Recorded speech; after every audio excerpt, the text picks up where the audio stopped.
Hello नमस्कार, मी सुवर्णा. स्वागत आहे तुमचं आपल्या एका नवीन व्हिडिओमध्ये. तर चला बरेच दिवस झाले आपले काही व्हिडिओ नाही आले, कारण मला वेळ नव्हता भेटत. तर आजपासून परत व्हिडिओला सुरुवात केली.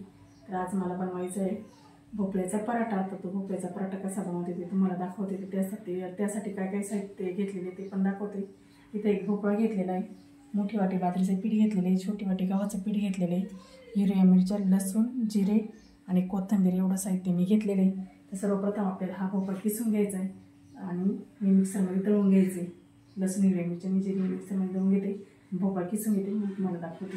काय भांड्यात ना पाणी घेतलेलं आहे आणि त्याच्यामध्ये ना मी भोपळा किसून घेणार आहे, कारण भोपळा लगेच लाल पडतो, तर पाण्यातच किसायला लागतो. अशा पद्धतीने मी पूर्ण भोपळा किसून घेते. तर ना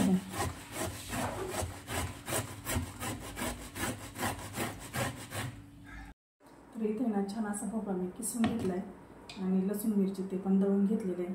तर याच्यात आपल्याला आता पीठ मळून घ्यायचे.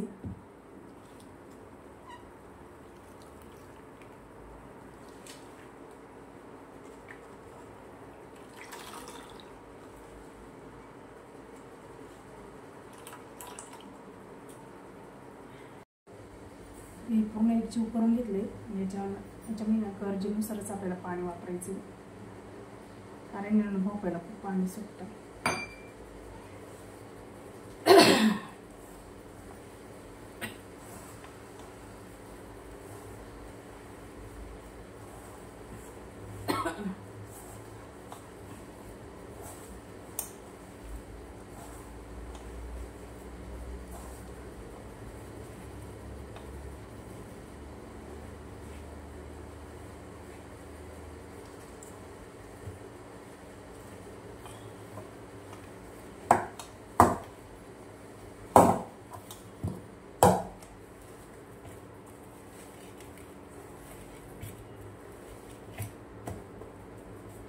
बघा छान असं पीठ मळून झाले. आता आपल्याला लगेच पराठे बनवायला घ्यायचे याचे. तर इथे ना मी एक कपडा वल्ला करून घेतलेला आहे. त्या कपड्यावर पण आपल्याला ना थोडंसं पाणी टाकून घ्यायचंय.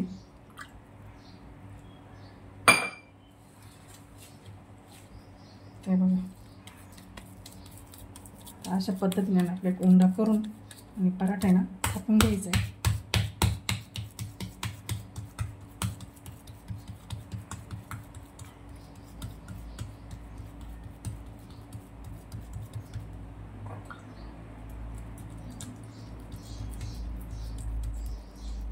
पद्धतीने आपला पराठा पूर्ण थापून झाला. इकडे तवा पण गरम झाला आहे. तव्यावर ना आपण थोडंसं तेल टाकून घ्यायचं.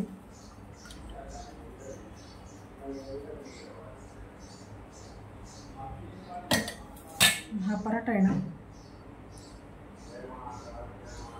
ना खाली हा पराठा आल्लाद उचलून आपल्याला आल्लाद याच्यावर टाकायचं आणि कपडा काढून घ्यायचा. तर अशा पद्धतीने आपल्याला पराठे बनवून घ्यायचे पूर्ण.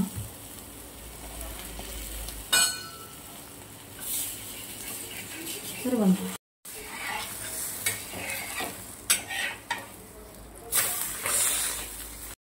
हे बघा छान असा आपला पराठा तयार झाला आहे.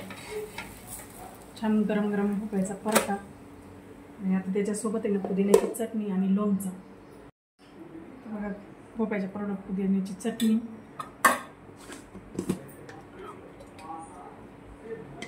आणि लोणचं. तर बघा या पद्धतीने भोपळ्याचे पराठे खायला गरम खूप छान लागतात.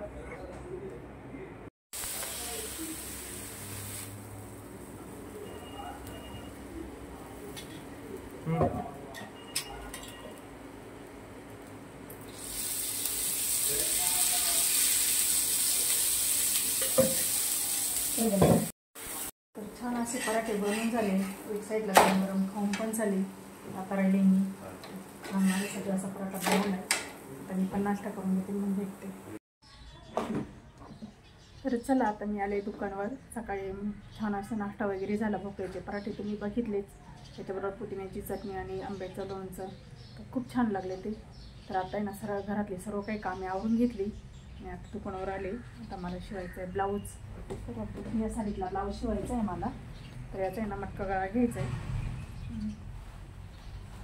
छान साडी, कलर पण छान आहे. तर या साडीतला ब्लाऊज शिवून घेते आणि बाईला पण डिझाईन करायची आणि मटका गळा घ्यायचा आहे. तर चला त्यांना ब्लाऊज शिवून घेते. ब्लाऊज शिवून झाल्यानंतर मी कसा बरोबर ब्लाऊज शिवला तो तुम्हाला दाखवते.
तर हे बघा फायनली माझं ब्लाऊज शिवून झाले. मी ब्लाऊज कसं शिवले ते तुम्हाला दाखवते. हे बघा छान अशी बाईला डिझाईन बनवलेली. मी पाठीमागे ना मटका गळा घेतलेला आहे.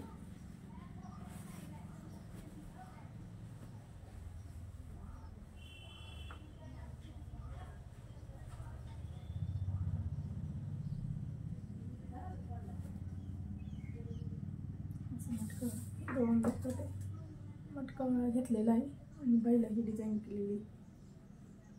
चला जे ब्लाऊज जरा शिवून आता बाकीचे जे काय मला पाहिजे ते शिवून घेते मग भेटते.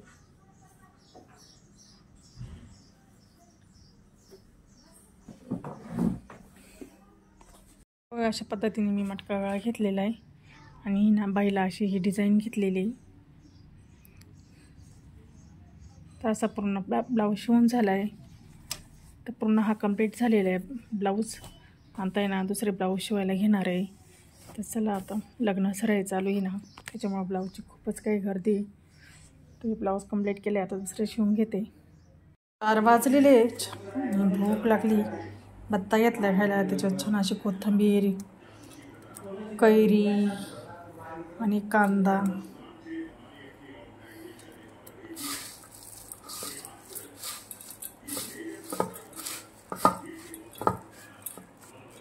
खूप भारी लागतो असा बत्ता खायला.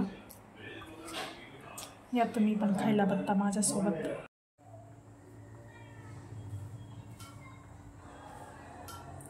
तर इथे ना मी संध्याकाळचा स्वयंपाक करते. मस्त मिक्स डाळीच्या वडे आणि कांदा.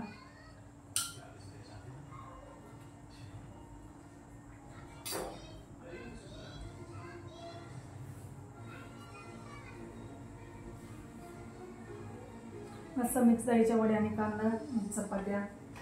तर आता स्वयंपाक करून घेते. स्वयंपाक झाल्यावर तुम्हाला भेटते मी.